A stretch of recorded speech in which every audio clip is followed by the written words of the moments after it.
बिस्मिल्लाहिर्रहमानिर्रहीम। FIR दाखिल करण के फोरू इनमा साबित थे तो दही असांजो नंढड़ो खितो कोहिस्तान आईन पाकिस्तान कानून पाकिस्तान का बालातर है। मजबूरन गाल चवण थी चाहे हर फिरके हर पार्टी से ताल्लुक रखंदड़ माण्हू वेठा आहिनि। यकीन कयो कसम सां चऊं था असां कंहिंजा मुखालिफ़ कोन आहियूं, के पार्टी जा मुखालिफ़ कोन आहियूं, हितां जे चूंडियल नुमाइंदनि जा मुखालिफ़ कोन आहियूं। असांजे नौजवाननि खे ईंदड़ नसलनि खे आगाह था कयूं त दुश्मन तयारी करे वेठो आहे। तव्हां होशियार थियो, पंहिंजे नंगनि जी मालिकी कयो, दंगनि जी मालिकी कयो। तव्हां निकिरो, तव्हां हिकिड़ी तहरीक था लायो। आईन ऐं कानून किथे थो मिले?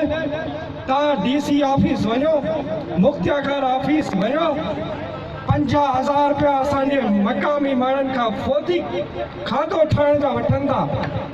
इहो किथां जो इंसाफ़ है, किथां जो निज़ाम है? कहिड़ो आईन? भुटे जो आईन तो कोन्हे, 73 जो आईन तो कोन्हे, ही पाकिस्तान जो त आईन कोन्हे।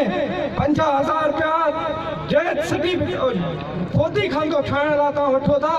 50,000 रुपया तव्हां सेल NOC जे लाइ वठो था। हितां जी ज़मीन को बिल्डर को हिकिड़ो साज़िश इदारो खणियो थो वञे ऐं ॾिसो मुखालिफ़त करणी हुजे मुखालिफ़त करणी हुजे असां 30 साल पहिरियां करियो आहे। 30 साल ताईं असां ख़ामोश रहियासीं। अॼु असीं चऊं था असांजे चूंडियल नुमाइंदनि खे तव्हांखे असां वोट ॾेई असेंबलीअ में मोकिलियूं था। तव्हां कानून साज़ी कयो, तव्हां कानून साज़ी कयो, न त हे 2 एकड़ जी जेके 20 एकड़ जा ॻोठ आहिनि इन्हनि ते खातो 2 एकड़, बाक़ी 17 एकड़ ज़मीन छा असां माफ़िया खे ॾेई छॾियूं? असांजी सॼी ज़मीन खणी विया हली, असांजो पूरो कोहिस्तान पियो हलियो, धरती धणियो, तव्हां अक़लियत में पिया शुमार थियो। होश कयो, जागो।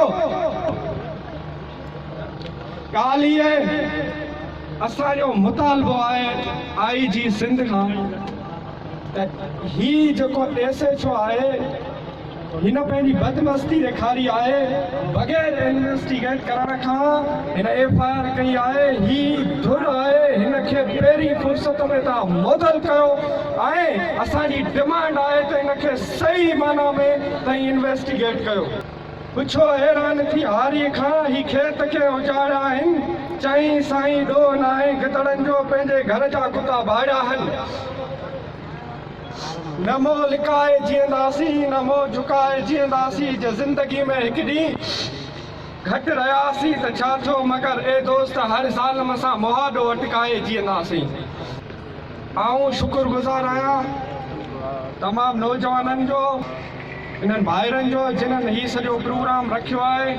नज़ीर अलियाणी साहब हुजे, डॉक्टर इम्तियाज़ बालानी साहब हुजे, या ख़ुदा बख़्श विकेजो साहब हुजे, जेके दोस्त आहिनि उन्हनि खे जसल आहिनि जिन्हनि हिननि इशू ते ही प्रोग्राम रखियो। पर हिकिड़ो मैसेज आहे, तव्हां हींअर ई तयारी करियो ऐं अहिड़ा प्रोग्राम थियणु खपनि, नौजवाननि खे अॻियां आणियो त जीअं असांखे पंहिंजे मुस्तक़बिल बचाए सघूं। असां हींअर न उथियासीं, यकीन कयो असां ईंदड़ नसलनि जा मयारी थींदासीं।